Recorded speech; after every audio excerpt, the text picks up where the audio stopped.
Party అధినేత నారా చంద్రబాబు నాయుడు, జాతీయ కార్యదర్శి నారా లోకేష్లు తనకు తెలుగుదేశం పార్టీ అధికార ప్రతినిధిగా పదవిని ఇచ్చి గౌరవించినందుకు డాక్టర్ కోడూరు బాలసుబ్రహ్మణ్యం ధన్యవాదాలు తెలిపారు. తిరుపతి నగరంలోని ప్రెస్ క్లబ్ లో ఆదివారం ఏర్పాటు చేసిన మీడియా సమావేశంలో ఆయన మాట్లాడుతూ, రాష్ట్రంలో జగన్మోహన్ రెడ్డి 5 ఏళ్లలో చేస్తున్న అరాచక పాలనకు గుర్తుగా ఎన్డీఏ కూటమి ఛార్జీ షీట్ విడుదల చేసిందని, ఎన్నికల అనంతరం తెలుగుదేశం పార్టీ అధికారంలోకి రాగానే ఆ ఛార్జీ షీట్ లో ఉన్న ప్రకారం ప్రతి ఒక్కరిని జైలుకు పంపుతామని తెలుగుదేశం పార్టీ అధికార ప్రతినిధి కోడూరు బాలసుబ్రహ్మణ్యం తెలిపారు. జగన్మోహన్ రెడ్డి అధికారంలోకి రావడానికి తన సొంత కుటుంబ సభ్యులను వాడుకుంటున్నారని, మద్య నిషేధం చేస్తానని ఎన్నికల ముందు హామీ ఇచ్చి అది నెరవేర్చకపోగా కల్తీ మద్యం విక్రయించారని, తద్వారా లక్షలాది రూపాయలు తన ఖజానాలోకి మార్చుకున్నారని ఆయన తీవ్ర స్థాయిలో మండిపడ్డారు.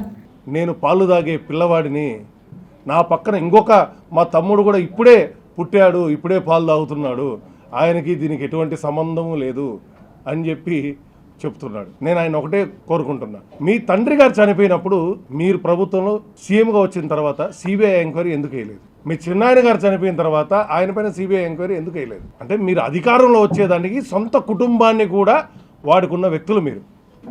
2 చెల్లెళ్ళ పరిస్థితి మనం చూస్తున్నాం రోడ్లపైన ఈరోజు. వాళ్ళని ఏం మాట్లాడకూడదో సభ్య సమాజం సిగ్గుపడేలాగా వాళ్ళు ఏ విధంగా డ్రెస్సులు వేస్తున్నారో కూడా మాట్లాడుతున్నాడు ఆయన. ఇంతటి దారుణమైన వ్యక్తికి మనం ఓట్లు వేయాలా అని ప్రజలు మేము అడుగుతున్నాం. సరే, వాళ్ళ ఫ్యామిలీ ఇష్యూస్ పక్కన పెడదాం.